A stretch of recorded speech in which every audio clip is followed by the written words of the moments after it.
नमस्कार आपण मानकु आजिर कार्यक्रम को स्वागत। समय स्वल्पता दृष्टि आमे गला काली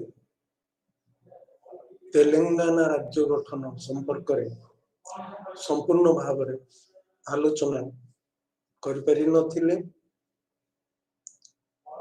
तेलंगाना होची भारतर शेष राज्य जहाँ 2014 मसीहा जून 2 तारिख दिन राज्यर मान्यता प्राप्त होता।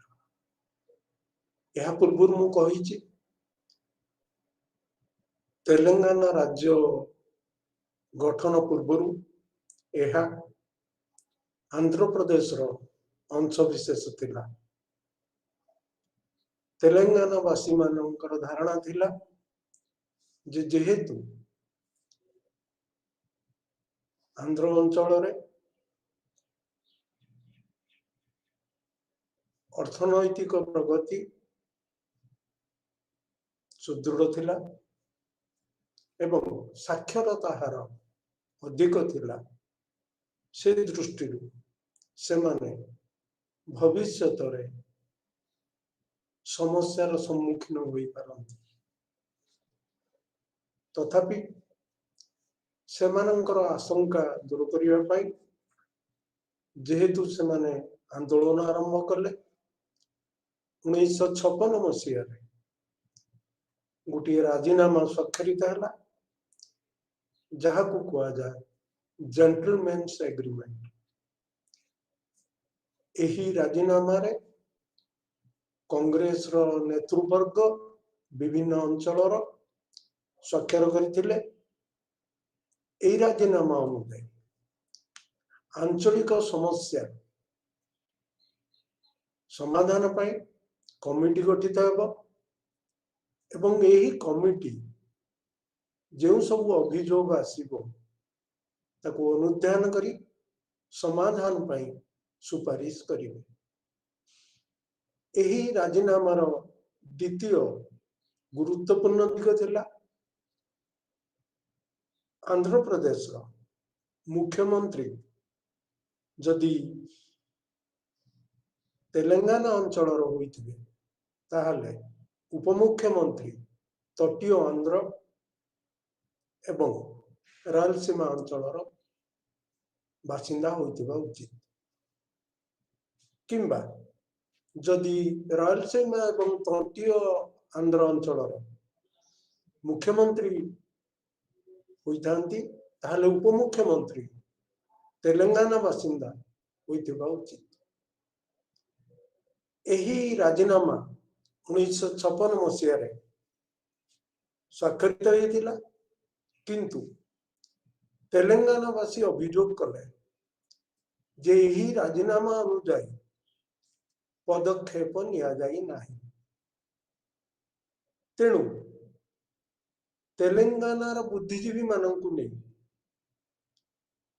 एक समिति गठन है जहाँ को कहती तेलंगाना प्रजा समिति।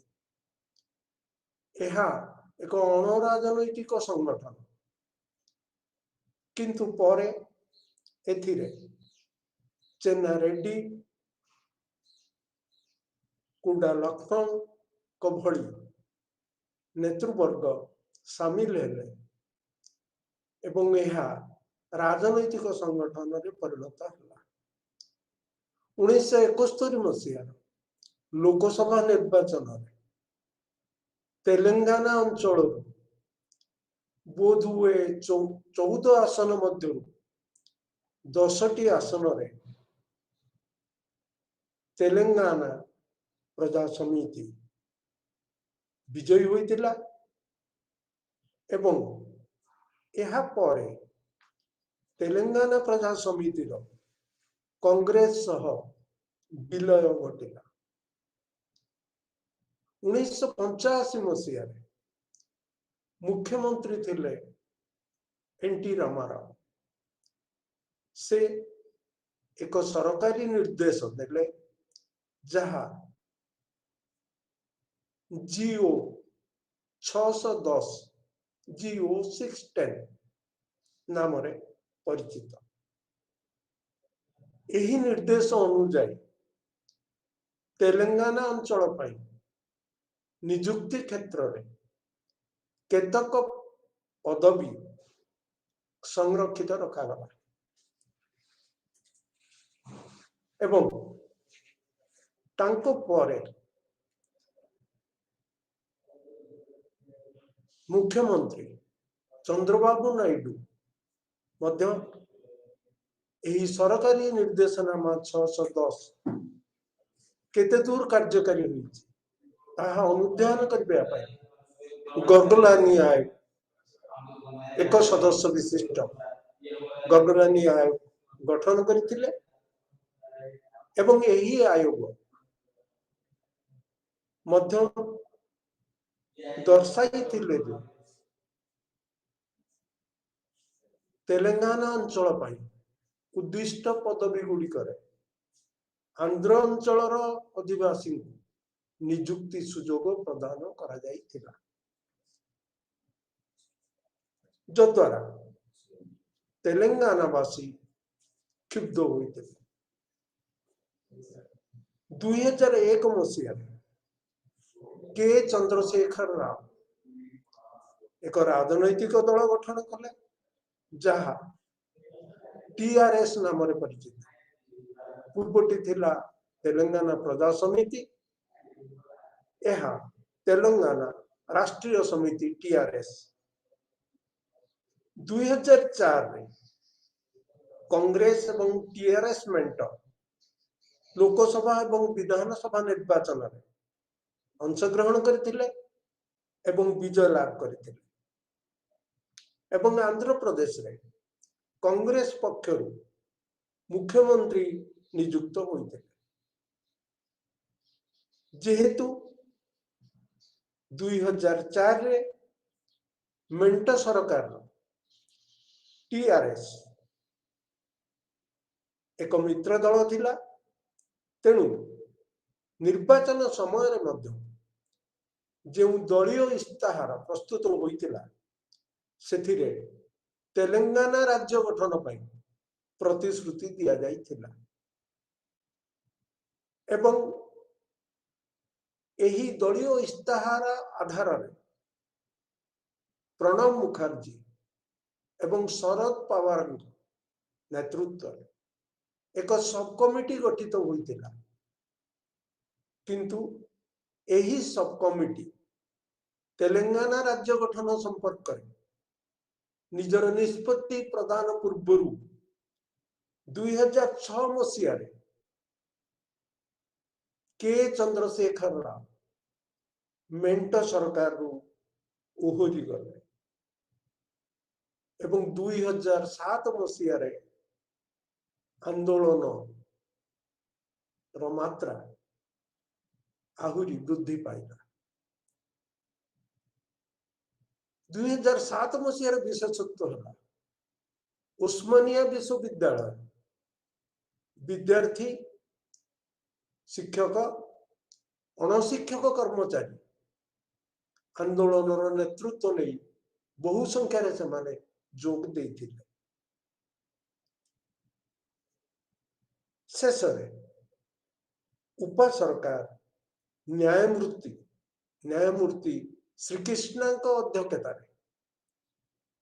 एक कमिटी गठन करथिले एवं एही कमिटी तांको रिपोर्ट 2010 मसीहा सुधा प्रदान करिबार थिला उपा सरकार श्रीकृष्ण कमिटी रिपोर्ट को ग्रहण करथिले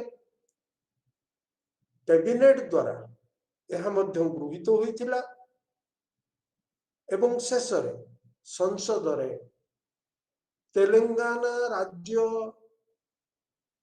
गठन दाबी तेलंगाना राज्य गठन प्रस्ताव गृहीत होइथिला एवं जून 2 तारीख 2014 मसीह तेलंगाना एक पृथक राज्य भाव भारतीय संघीय व्यवस्था रे स्थान पाइला। वर्तमान आम संक्षिप्त आलोचना करवा भारत रे राष्ट्र सरकार एवं राजनैतिक दल मानकर पृथक राज्य गठन प्रति सेमानकर दृष्टिभंगी कौन सेमानकर प्रतिक्रिया कौन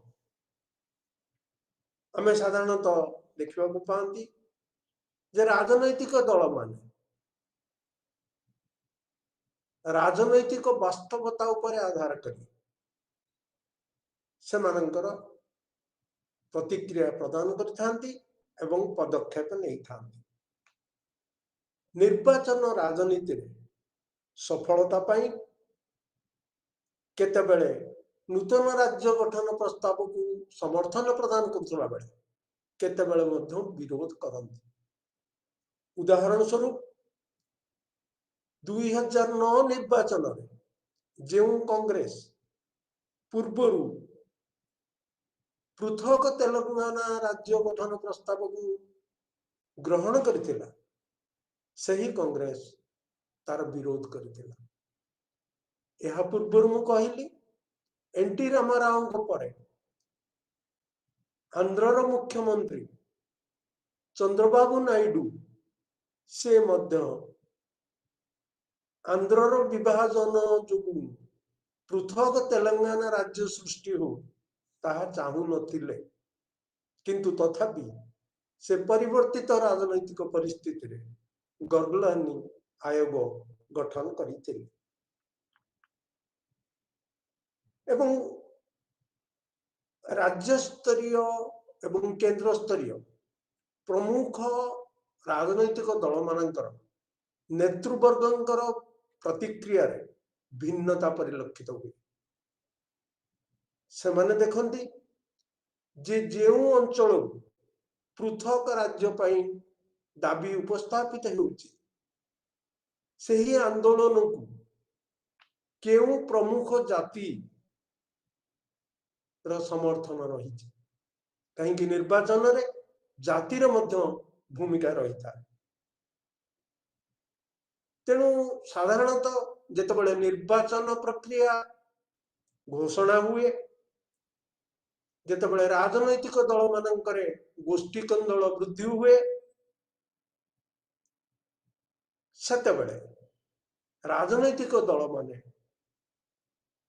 नूतन राज्य गठन दाबी उपस्थापित करिबारे व्यग्रता प्रकाश करिथांती कारण ताहा निर्वाचन रे सफलता सुनिश्चित कराई आमे जदि अनुध्यान करिबा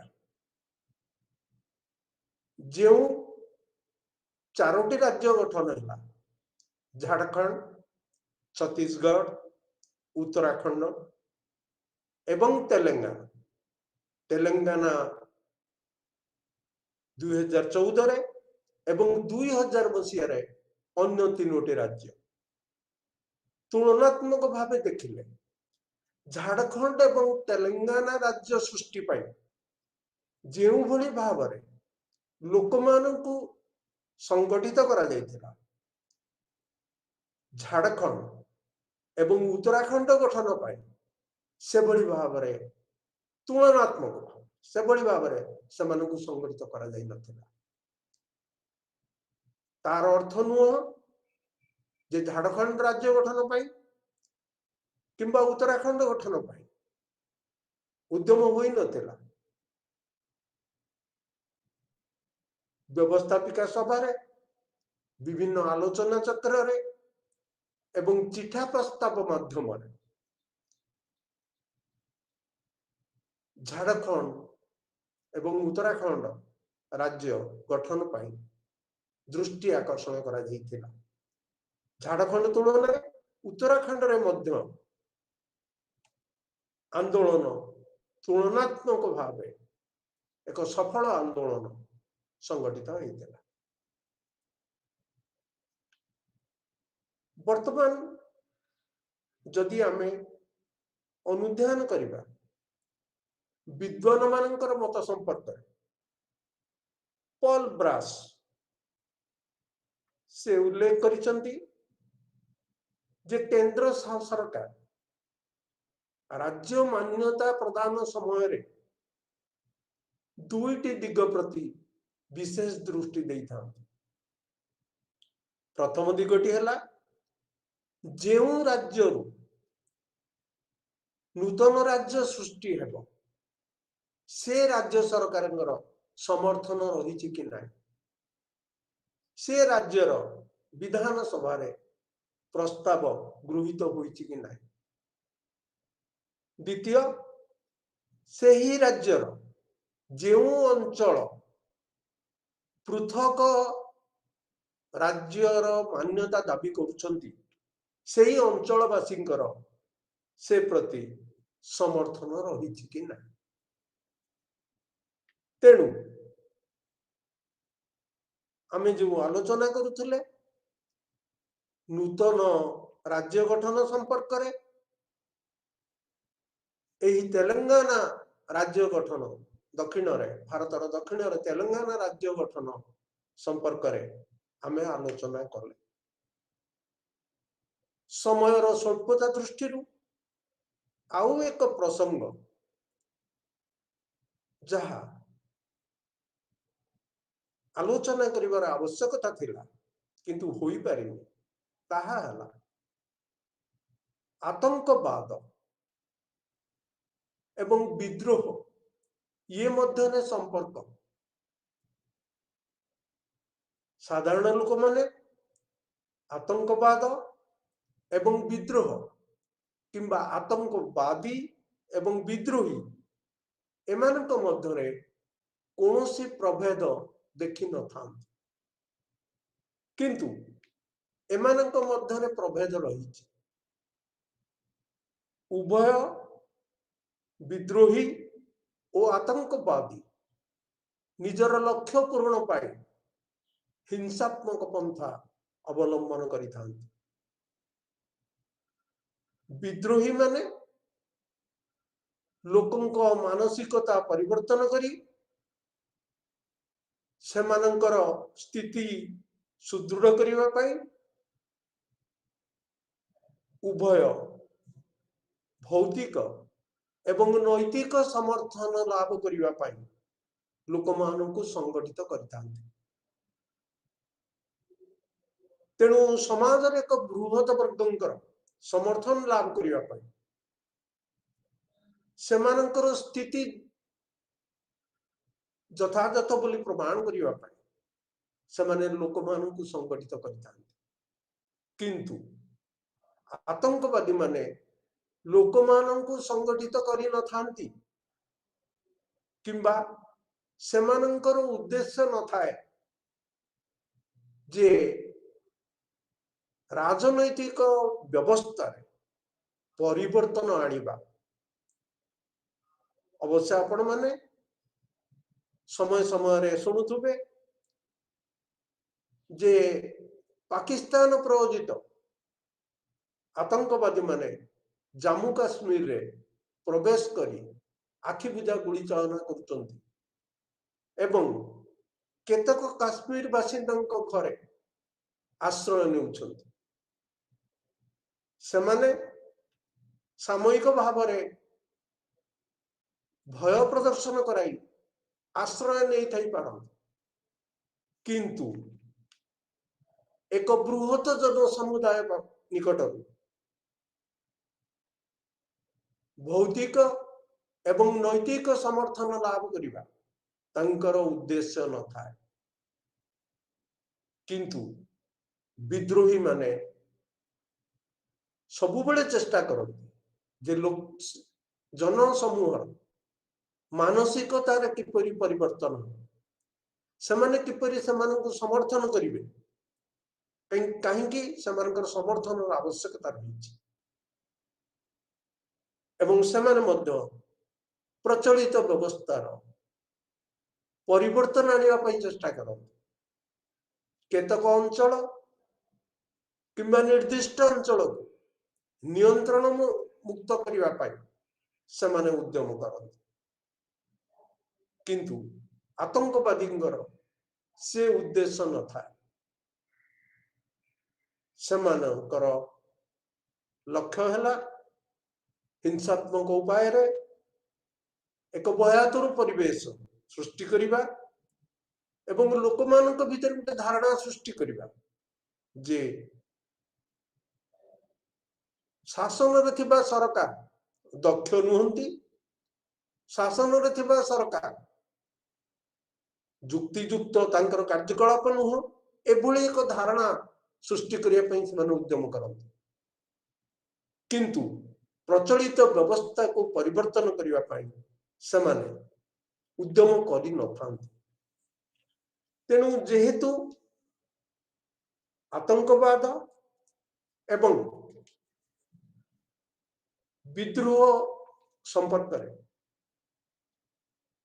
এই দুইটি ମଧ୍ୟରେ ସମ୍ପର୍କ ବିଷୟରେ ସମୟର ସ୍ୱଳ୍ପତା ଦୃଷ୍ଟିରୁ ଆମେ ଆଲୋଚନା କରିନଥିଲେ। ତେଣୁ ମୁଁ ଅନୁଭବ କଲି ଯେ ସଂକ୍ଷିପ୍ତରେ ଆପଣମାନଙ୍କୁ ଏ ବିଷୟରେ କିଛି ତଥ୍ୟ ପ୍ରଦାନ କରିବା ପାଇଁ। ବର୍ତ୍ତମାନ ଆମେ फोर्थ ब्लॉक किंबा चतुर्थ ब्लॉक जहाँ धर्म एवं राजनीति यार शिरोनाम है धर्म एवं राजनीति से विषय रे आलोचना करबा। धर्म निरपेक्षता विश्वर राजनैतिक दृश्यपटरे एक गुरुत्वपूर्ण प्रसंग। आपण माने समस्ते जानी छथि भारत रे उभय बौद्धिक ओ राजनैतिक आलोचना बेले धर्मनिरपेक्षता मध्य एक वितर्कित प्रसंग, एक लोकप्रिय प्रसंग।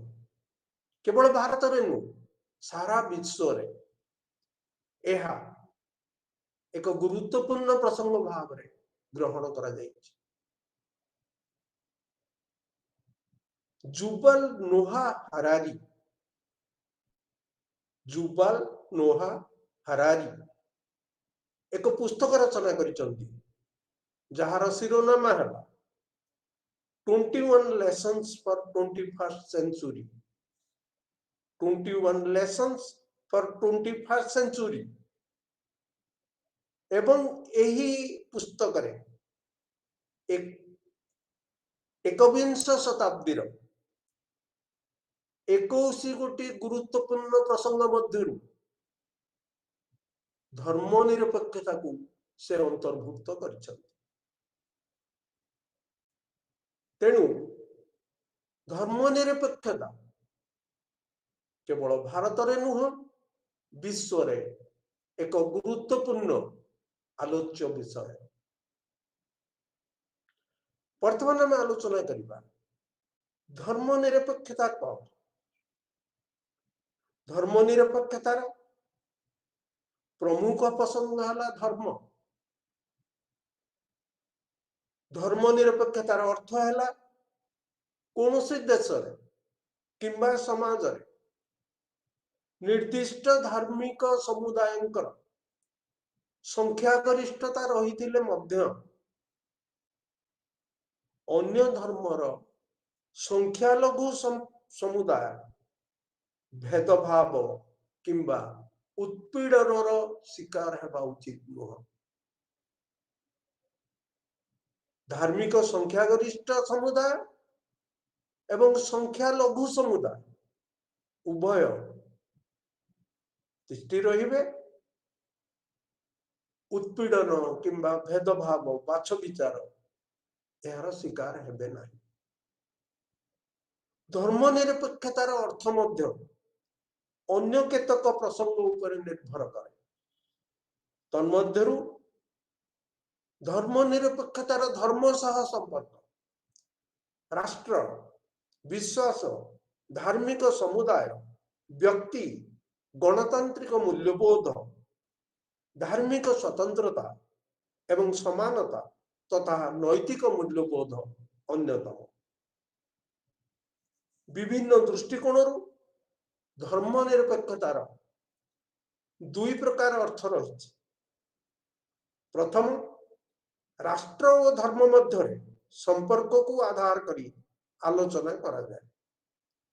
द्वितीयतः एक प्रश्न उत्थापित हुए, भारत रे धर्मनिरपेक्षता लागू कराइबा संभव किंबा असंभव। शेष रे सबु धर्म को समान सम्मान, जहाँ को संक्षिप्त रे कहती सर्वधर्म समभाव, यह मध्य आलोचित हुए। एई त्रिनी प्रकार दृष्टिकोण भारतर संविधान प्रणयन सभा एवं बौद्धिक वितर्क प्रतिफलित हुई। राजीव भार्गव जे अनेक पुस्तक एवं निबंध रचना करिसंती, तांको मतरे धर्मनिरपेक्षतार सफलता एक गणतांत्रिक राष्ट्र रे केवल संभव, जेउठारे राष्ट्र श्रेणीगत किंबा सांस्कृतिक समुदाय चापरू मुक्त। गणतंत्र सफलता मध्य शांतिपूर्ण राजनैतिक प्रतिद्वंदिता उपरे निर्भर करे। एही प्रतिद्वंदिता रे हिंसार कौनसी स्थान रहिबा उचित नुह। वास्तव में धर्मनिरपेक्षतार गणतंत्र एवं समान नागरिक मूल्यबोध सह संपर्क रही। हरारींक मतरे मु जहां विषय आरंभ कहली जे 21 लेसन्स फॉर 21st सेंचुरी से पुस्तक रचना करथिले। तांको मतरे गोटिए धर्मनिरपेक्ष समाज रे प्रत्येक धार्मिक समुदाय जीवन रे नैतिक मूल्यबोध सेमानक आचरण रे प्रतिफलित होइथा। संक्षेप रे कहले धर्मनिरपेक्षता आदर्श विभिन्न धर्मर नैतिक संहिता रे स्थान पाई था। अन्य जने विद्वान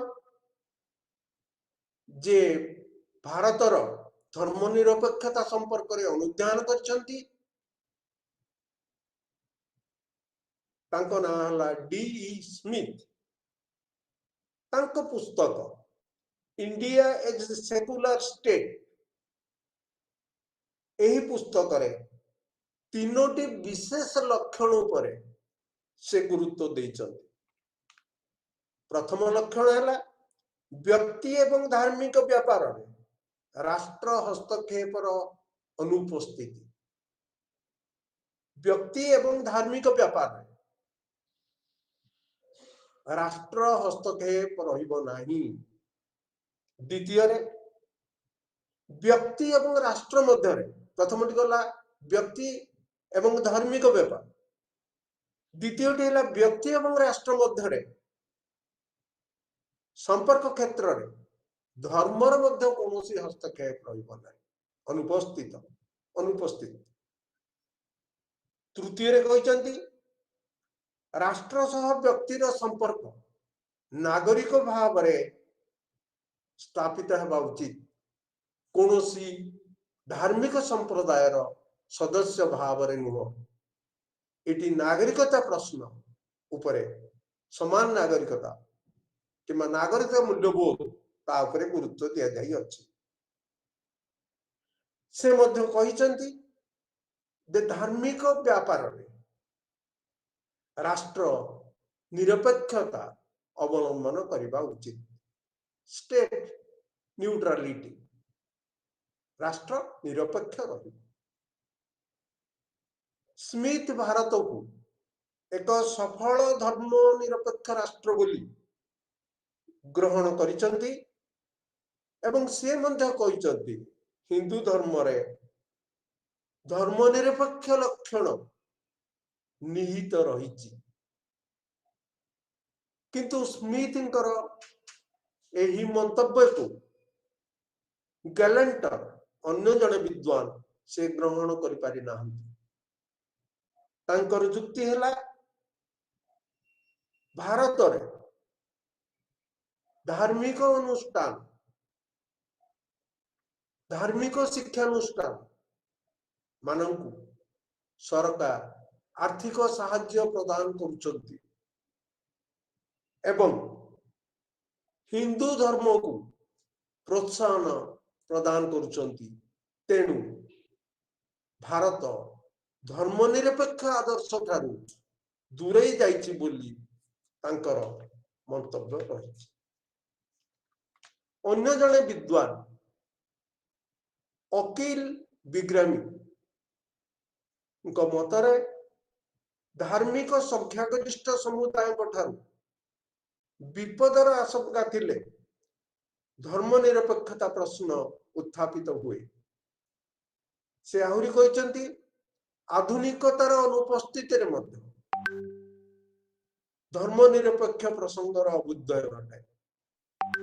से धर्मनिरपेक्षवाद को एक राजनैतिक सिद्धांत भाव में ग्रहण करिसंती एवं तांको मतरे जड़े व्यक्ति तांकर धार्मिक परिचय अक्षुण्ण रखी धर्मनिरपेक्ष होई पारिबे बोली पारिबे। जड़े व्यक्ति तांकर धार्मिक परिचय रक्षा करी मध्य धर्मनिरपेक्ष भाव पोषण करि परिबे, किंतु एथिरे कोनोसी प्रतिबंधक रहिबा नै।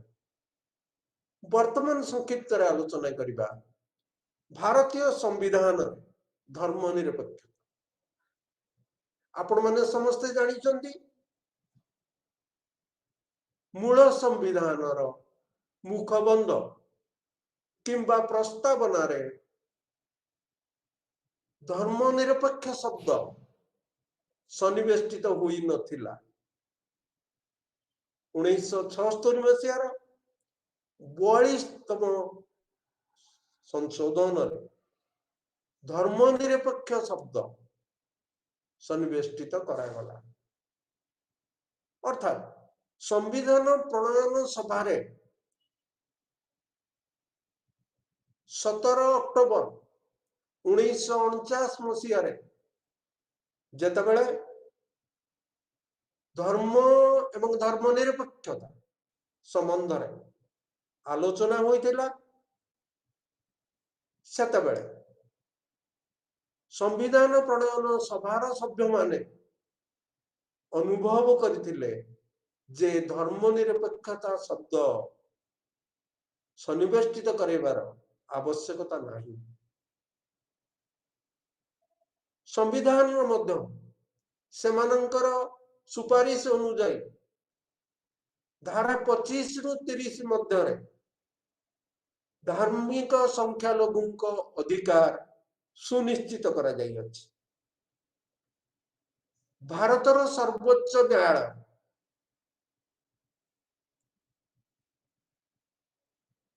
तांको राय रे दर्शाई जे बोमाई मोकदमा तांको राय रे दर्शाई जे धर्मनिरपेक्षता संविधान मौलिक संरचनार अंश विशेष।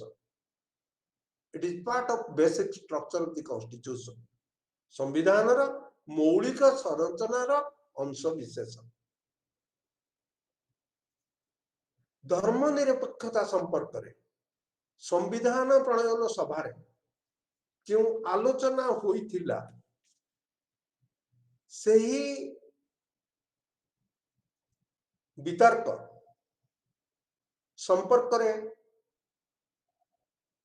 अध्ययन एवं अनुध्यान करी सेफाड़ी झा तीनोटी विकल्पित तर्क चिन्हट करिसंती। प्रथम टी हला धर्मनिरपेक्षतार कौनसी सिद्धांत नहीं। धर्म व्यक्तिर निजस्व व्यापार, राष्ट्र एथिरु पृथक रहिबा उचित कारण यह निजस्व व्यापार। तेणु से संक्षिप्त रे कहिसंती धर्मनिरपेक्षतार कौनसी सिद्धांत नहीं। यही प्रकार जुक्तिर समर्थक माने हेले केटी शाह, ताजमुल हुसैन, एम मासानी एमाने समस्त समर्थक यही जुक्तिर। द्वितीय विकल्पित तर्क धर्म परम सत्य, रिलीजियन इज एब्सोल्यूट ट्रुथ। एवं राष्ट्र थारु धर्मर पृथकीकरण जेहेतु यह परम सत्य, जदि राष्ट्र ठारू यार पृथकीकरण न हुए राष्ट्र दुर्बल हेबो। एवं जदि राष्ट्र धर्म ठारू धर्म सहित मिश्रण हुए राष्ट्र ताहले धर्मर मध्य महत्व ह्रास पाइब। तेणु राष्ट्र सह धर्मर मिश्रण राष्ट्र को दुर्बल करिब एवं धर्मर मध्य महत्व ह्रास करिब। एवं तृतीय प्रकार वितर्कित जुक्ति धर्मनिरपेक्षतार समान सम्मान सिद्धांत, समान सम्मान सिद्धांत एथिरे कहा जाइथिला भारतीय मानक जीवन रे धर्म गुरुत्वपूर्ण अंश एवं राष्ट्र सबु धर्म ठारू समान दूरता रक्षा करबा उचित। एवं यही जुक्तिटी के मुंशी द्वारा उपस्थापित करा जाइथिला। तेणु जहाँ को कहते सर्वधर्म समभाव, राष्ट्र सबु धर्म को समान चक्षु सबु धर्म को सम्मान प्रदर्शन करिब एवं समान दूरता रक्षा करिब। कहीं धर्म को भारतीय मानकर जीवन एड़ाई हेब नाही, कारण यह आम सामाजिक जीवन एक गुरुत्वपूर्ण अंश। के मुंशी आहुरी उल्लेख करिसंति जे आमको एक भारतीय वैशिष्ट्यता बहन करुथिबा धर्म निरपेक्षतार विकास करने को पड़िबो। भारत रे राष्ट्र धर्म रही परिबो नाही। आपण माने जानिथिबे पाकिस्तान राष्ट्र धर्म इस्लाम। के मुंशी कहउचंती भारत रे राष्ट्र धर्म रही परिबो नाही एवं राष्ट्र एवं धर्म मध्य स्थिर रेखा अंकित करा जाई परिबो नाही। राष्ट्र धर्म रहिबो नाही एवं धर्म एवं राष्ट्र मध्य रे स्थिर रेखा अंकित करा जाई परिबो नाही। स्वर्गत जयप्रकाश नारायण कहिथिले धर्म नुह बरं धर्म को सामाजिक अर्थनैतिक एवं राजनैतिक उद्देश्य रे व्यवहार करने जो सांप्रदायिक दंगा को प्रोत्साहन मिले। तेणु धर्मर व्यवहार धर्म केउ लक्ष्य नहीं ताको उपयोग करा गुरुत्वपूर्ण। धर्म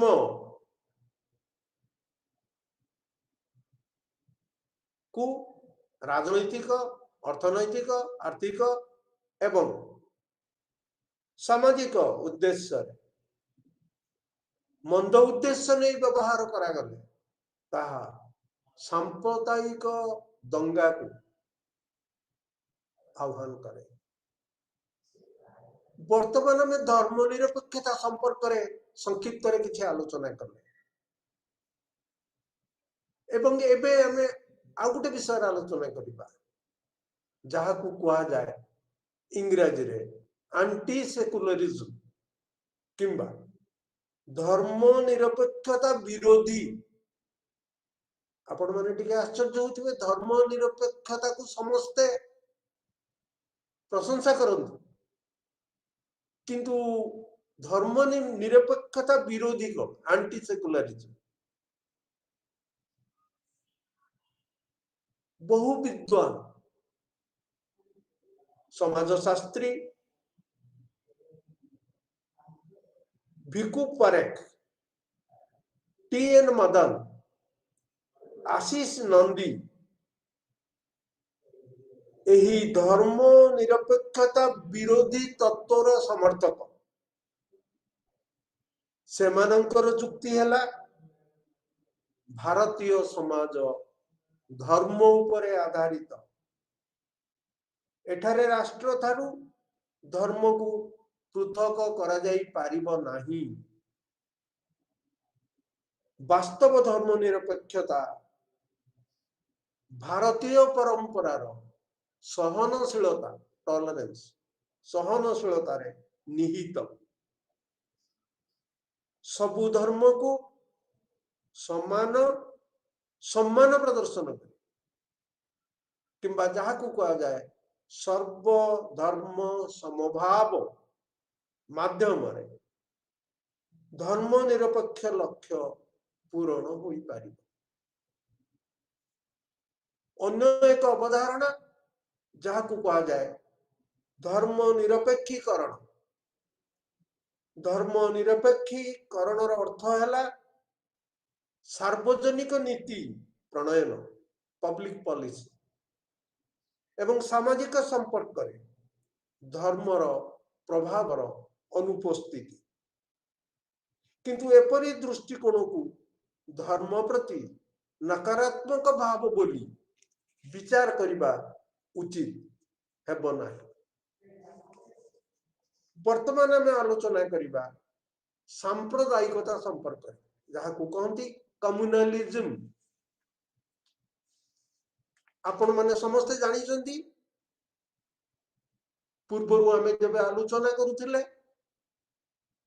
समाज रे व्यक्तिर परिचय गुरुत्वपूर्ण परिचय भाषा आधार रे धर्म आधार रे जाति आधार रे संस्कृति आधार रे नृ जातीयता आधार रे अंचल आधार रे परिचय गुरुत्वपूर्ण एवं जेहेतु भारत एक धर्म बहुल देश तेणु यह जनसाधारण परिचय स्वरूप निर्धारण गुरुत्वपूर्ण भूमिका ग्रहण करे बिपिन चंद्र जे कि भारतर जने प्रसिद्ध ऐतिहासिक बिपिन चंद्र एवं अन्य माने सांप्रदायिकतार तीनोटी उपादान संपर्क रे दर्शाई प्रथमटी निर्दिष्ट धर्मर लोक मानकर समान प्रकार सामाजिक राजनैतिक आर्थिक तथा सांस्कृतिक स्वार्थ रही निर्दिष्ट धार्मिक समुदाय लोक माने धारणा किंबा विश्वास जे सेमानकर सामाजिक आर्थिक राजनैतिक स्वार्थ समान एवं यह को बिपिन चंद्र एवं अन्य माने सांप्रदायिकता विचारर प्रथम पृष्ठभूमि भाव रे ग्रहण करिसथि द्वितीय उपादान धार्मिक समुदायंकर स्वार्थ भिन्न भिन्न समान नुह हिंदू मानकर स्वार्थ भिन्न इस्लाम धर्मर अवलंबी स्वार्थ भिन्न तेणु धार्मिक समुदाय स्वार्थ समान नुह यह द्वितीय गुरुत्वपूर्ण उपादान एपरी परिस्थिति मध्य सृष्टि हुए जेतेबेले विभिन्न धार्मिक समुदाय धारणा जन्मे दे सेमानंक मध्यरे सुसंपर्क रक्षा संभव नुह फल सेमानंक मध्यरे असंगति शत्रुता एवं विरोधाभास परिलक्षित हुए। आपण तीनोटी उपादान उपरे आमे आलोचना कले। प्रथमटी निर्दिष्ट धर्मर लोक मानकर धारणा जे सेमानकर सामाजिक आर्थिक राजनैतिक स्वार्थ समान आमे जहाकू कहि परिबा अण धर्मनिरपेक्ष स्वार्थ गोटे है धर्मनिरपेक्ष स्वार्थ धर्म भित्तिर स्वार्थ अन्यटी है अण धार्मिक किंबा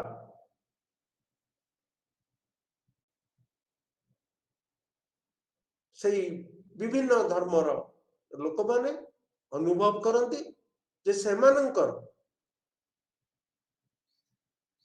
अणधार्मिक स्वार्थ समान एवं द्वितीय धार्मिक समुदाय स्वार्थ समान नुह विभिन्न धार्मिक समुदाय स्वार्थ भिन्न भिन्न तेणु जेतेबेले समय समय एमती परिस्थिति हुए जेतेबेले सेमानक मध्य शत्रुता वृद्धि पाए परस्पर को संदेह करिबार लागନ୍ତି सांप्रदायिकता रूपक सचेतनता सांप्रदायिकता एक सचेतनता कॉन्शियसनेस सांप्रदायिकता रूपक सचेतनता हिंसा माध्यम दुई धार्मिक समुदाय मध्य परिप्रकाश घटे सांप्रदायिकता रूपक सचेतनता हिंसा माध्यम दुई धार्मिक समुदाय मध्य जदि तार परिप्रकाश घटिबो ताहाकू आमे सांप्रदायिक हिंसा कहंती। सांप्रदायिक हिंसा राताराती संगठित होई न था किंबा तत्क्षणात संगठित होई न था एथिरे राजनेता दलीय कर्मी मध्यवित्त श्रेणीर प्रतिनिधित्व किंबा धार्मिक समुदायर नेता माने एई भली सचेतनता सृष्टि करिथांती जोद्वारा कि हिंसाकांड संगठित होता है जहां आमे कहती कम्युनल राइट्स किंबा सांप्रदायिक दंगा एमाने गोटे धार्मिक समुदाय मध्य धारणा सृष्टि करती जे सेमाने जो समस्यार सम्मुखीन होई आछंती सेथिपाई अन्य धार्मिक समुदाय दायी ठीक से बड़ी अन्य धार्मिक समुदायर नेतृवर्ग मध्य एक धारणा सृष्टि करती जे अन्य धार्मिक समुदायटी सेमानंक समस्या पाई दायी सांप्रदायिकता संपर्क रे अध्ययन पाई तीन गोटी पद्धति अवलंबन करा जाय गोटे पद्धति कहती अनुभविक किंबा एम्पिरिकल अप्रोच द्वितीयटी वस्तुवादी किंबा मटेरियलिस्ट अप्रोच एवं तृतीयटी आवश्यकीय किंबा एसेंशियलिस्ट अप्रोच प्रथम अप्रोच मु कहली अनुभविक किंबा एम्पिरिकल अप्रोच भारत रे असगर अली इंजीनियर अमृता बसु आशुतोष बासने एभली पद्धति ଅବଲମ୍ବନ କରି ସାମ୍ପ୍ରଦାୟିକ ଦଙ୍ଗା ସମ୍ପର୍କରେ ଅନୁଧ୍ୟାନ କରିଛନ୍ତି। ଯେଉଁ ଯେଉଁ ଅଞ୍ଚଳରେ ଘଟିଛି ସେଠାକୁ ଯାଇ ତଥ୍ୟ ସଂଗ୍ରହ କରିଛନ୍ତି ଏବଂ ସେମାନଙ୍କର ମଧ୍ୟ ଉପସଂହାର ପ୍ରଦାନ କରିଛନ୍ତି। ତେଣୁ ଏହା ଅନୁଭବିକ ପଦ୍ଧତି ଭାବରେ ଗ୍ରହଣ କରାଯାଉଛି। ସେମାନେ ସାମ୍ପ୍ରଦାୟିକ ଦଙ୍ଗା ଦ୍ୱାରା ପ୍ରଭାବିତ ଅଞ୍ଚଳ ଗସ୍ତ କରି ସେଠାରେ ତଥ୍ୟ ସଂଗ୍ରହ କରି ଉପସଂହାରରେ ପହଞ୍ଚିଛନ୍ତି। ଏମାନଙ୍କ ସହ ମଧ୍ୟ ପଲ୍ ବ୍ରସ୍ ଅନ୍ତର୍ଭୁକ୍ତ। ଦ୍ୱିତୀୟଟି ବସ୍ତୁବାଦୀ କିମ୍ବା ମେଟେରିଆଲିଷ୍ଟ ଆପ୍ରୋଚ। ଏହି ପଦ୍ଧତିର ସମର୍ଥକ ମାନେ ହେଲେ କେଟି ଶାହା, ବିପିନ ଚନ୍ଦ୍ର, ସିପି ଭାମ୍ରି ଏବଂ ଆଦିତ୍ୟ ମୁଖାର୍ଜୀ। ଅଚିନ୍ ବିନାୟକ ସେ ମଧ୍ୟ ଏହି ପଦ୍ଧତିର ସମର୍ଥକ। ଏମାନଙ୍କର ଦୃଷ୍ଟିକୋଣ ପ୍ରଥମ ପଦ୍ଧତି ଠାରୁ ଭିନ୍ନ।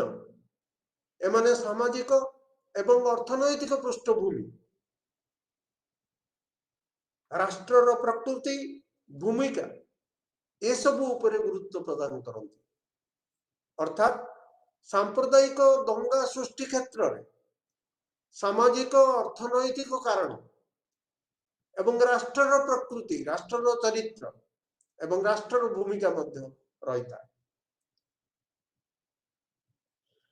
ଏବଂ ତୃତୀୟ ପଦ୍ଧତି ଯାହା ମୁଁ କହିଲି ଆବଶ୍ୟକୀୟ, ଯାହାକୁ କିମ୍ବା ଇଂରାଜୀରେ କୁହାଯାଉଛି ଏସେନ୍ସିଆଲିଷ୍ଟ ଆପ୍ରୋଚ, ଏବଂ ଏହାର ବହୁଳ ବ୍ୟବହାର କରିଛନ୍ତି ଆମେରିକାର ପ୍ରଖ୍ୟାତ ରାଜନୀତି ବିଜ୍ଞାନୀ ହଣ୍ଟିଂଟନ, ଯିଏ ତାଙ୍କ ପୁସ୍ତକ ଲେଖିଛନ୍ତି କ୍ଲାସ ଅଫ ସିଭିଲାଇଜେସନ୍ସ, ଯାହା ସାରା ପୃଥିବୀରେ ଚହଳ ପକାଇ। ଏହି ପଦ୍ଧତି ଅନୁଯାୟୀ ବିଭିନ୍ନ ଧାର୍ମିକ ସମୁଦାୟ ପୃଥକ ଭାବେ ବସବାସ କରନ୍ତି ଏବଂ এই ପୃଥକ ଭାବେ ଗୋଟେ ନିର୍ଦ୍ଦିଷ୍ଟ ଧାର୍ମିକ ସମୁଦାୟର ସଦସ୍ୟମାନେ ବସବାସ କରୁଥିବା ସେମାନଙ୍କ ମଧ୍ୟରେ ଆନ୍ତରିକତା ବୃଦ୍ଧି ପାଇଥାଏ ଏବଂ ଧାର୍ମିକ ସମୁଦାୟ ମାନଙ୍କର ପରିଚୟରେ ଭିନ୍ନତା ପରିଲକ୍ଷିତ ହୁଏ। ତେଣୁ ହଣ୍ଟିଂଟନ এই ଯୋଉ ପରିଚୟର ଭିନ୍ନତା କିପରି ସଭ୍ୟତା କ୍ଷେତ୍ରରେ କ୍ଲାସ ଅଫ ସିଭିଲାଇଜେସନ ସଂଘର୍ଷମୟ ପରିସ୍ଥିତି ସୃଷ୍ଟି କରେ ସେ ବିଷୟରେ ଆଲୋଚନା କରିଛନ୍ତି। ବର୍ତ୍ତମାନ ଆମେ ଆଲୋଚନା କରିବା ସାମ୍ପ୍ରଦାୟିକତାର ଉତ୍ପତ୍ତି ସ୍ୱାଧୀନତା ପୂର୍ବରୁ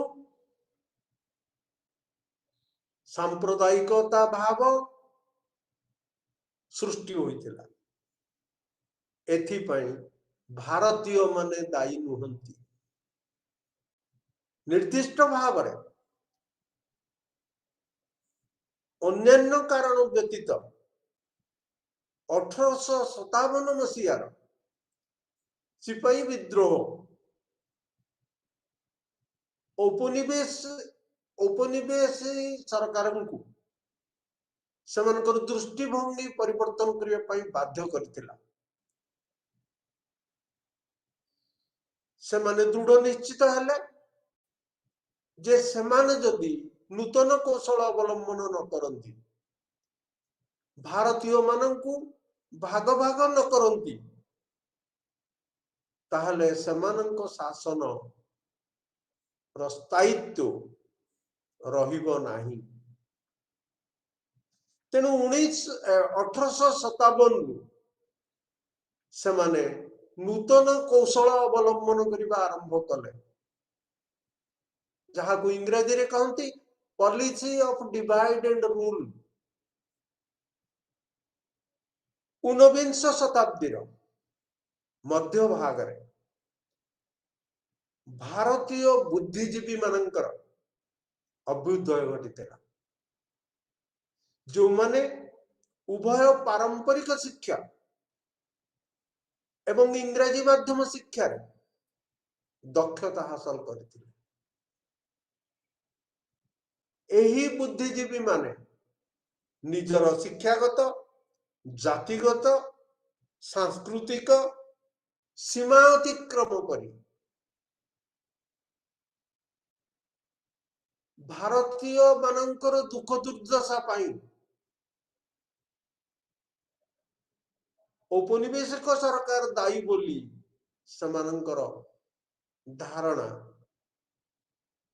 दृढ़ धारणा थिला एवं लोक माननकु ब्रिटिश शासक मानकर निर्यातना रक्षा करने पाई समाने एकत्रित हेले एवं लोक मानक मध्यरे जातीयतावादर बीज बोपन कले। समाने लोक मानक दर्शाइले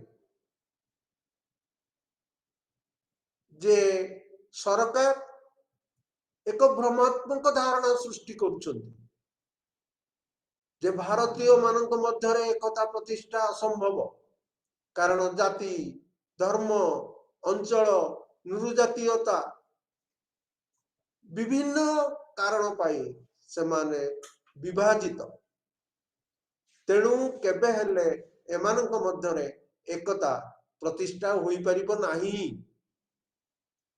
एवं एही समय रे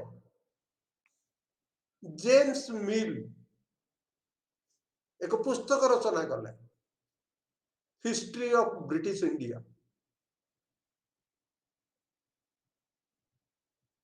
एवं सेथिरे धर्म आधार रे भारतर इतिहास को तीनोटी पर्याय रे विभक्त कले माने रखतो धर्म आधार एवं प्रथम पर्याय को कहले एंशिएंट इंडिया द्वितीय पर्याय को मिडिएवल इंडिया कि मध्ययुगीय भारत पुरातन भारत एवं ब्रिटिश भारत एवं पुरातन भारत रे से दर्शाइबा को चाहिए जे यह थिला गौरवमय इतिहास हिंदू मानकर शासन एवं द्वितीय पर्याय को दर्शाइले जे मुसलमान आक्रमणकारी भारत रे प्रवेश करी से ही गौरवमय इतिहास अवसान घटाई एवं तृतीय पर्याय ब्रिटिश शासन मोगल शासन अवसान पर ब्रिटिश शासन जोगु आधुनिक भारतर सृष्टि होइता एवं एही भ्रमात्मक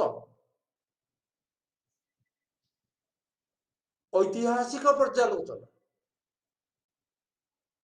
जो माने सांप्रदायिक वादी ऐतिहासिक सेमानंकु प्रेरणा जोगाइथिला तेणु एहार सुदूर प्रसारी प्रभाव थिला हिंदू माने भाबिले जे सेमानंकर इतिहास गौरवमय मुसलमान माने भाबिले जे मध्य युग रे सेमानंकर मध्य गौरवमय इतिहास रहिथिला एवं जेउथिरु परवर्ती पर्याय द्विराष्ट्रीय तत्व किंबा टू नेशन थ्योरी तार उद्भव घटिला एवं जहा 19 शताब्दीर शेष भाग पुणी 20 शताब्दीर आमे जब स्वाधीनता प्राप्ति पर्यंत एहा प्रभाव रहिला एवं भारत मध्य विभाजित है दुईटी राष्ट्र रे परिणत है यही ब्रिटिश शासन वर्तमान बोध हुए समय अतिबाहित हो आपण मानकु धन्यवाद धैर्यर सह शुणुथिबारु आसंता काली पुणी सांप्रदायिकतावाद संपर्क में आमे आलोचना अब्याहत रखिबु। धन्यवाद।